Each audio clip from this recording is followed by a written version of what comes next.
lesson number 1 in the 100 jazz violin lesson series. Here we go, as announced. So, number 1 thing I want to talk about is violin jazz. Why the heck should you even think about studying jazz on the violin? Jazz on the violin? Who ever heard that, right? It's a lot of people, I get that all the time. You can play jazz on a violin? Well, yeah, you can. There's been people around for 80, 100 years doing it.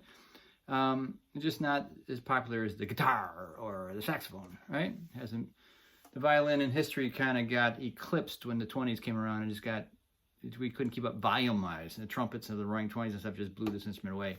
But today we have pickups and all kinds of things, so the violin is making a new resurgence in popular music, which I'm thrilled about. So why should you go back in history and study jazz? Well, jazz is always a current thing, for one. It's instantly created, and the primary part of it is instantly created, which I love. I'm way too much of a rebel to have someone else tell me from the outside or from history to tell me what to play, so I love making stuff up. Now, there are a few parts that I hate about jazz. I really don't like what jazz has become sometimes in the world. You know, the colleges and universities, they crank out all these saxophone players and, you know, horn players in general who just are copies of whatever's in history, Miles Davis or John Coltrane or, you know, Charlie Parker. And they come out just being clones of that. It's like, and they all put the same exact rhythm, you know, same exact tunes out of the real book. If you don't know what the real book is, don't worry about it. It's the book that everybody's got. And they all go to the same jazz jams and play the same tired licks. I hate that stuff. And they think they're the poop, you know? They think they're it. So, I don't like that.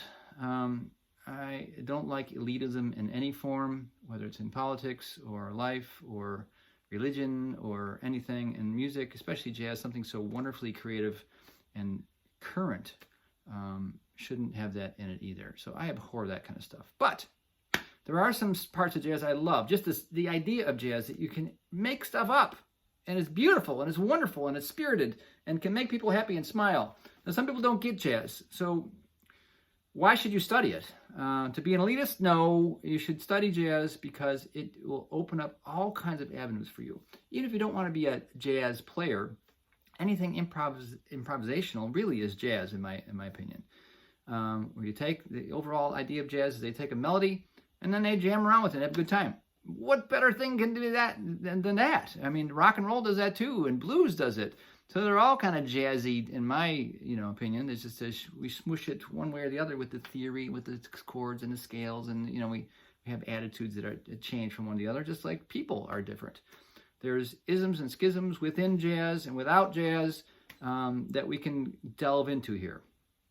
So, in the end, it'll help you, even if you don't want to be a jazz player, it'll help you improve your ears. It'll help you with your technique. It can help you learn to play over anything, any style. I don't care if it's Americana or the blues or Cajun.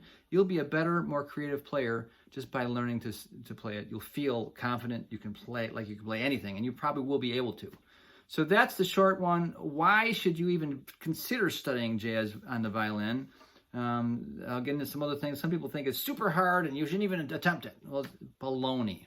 I will teach you how to make it easy and kind of just get rid of some of the myths and dispel some things. So I hope this gives you one idea. I'm trying to keep this video short. You should consider learning jazz from me. And this is a free series anyways. This is lesson number 1 of 100. So let's go for it. There's lesson number 1. See you next one.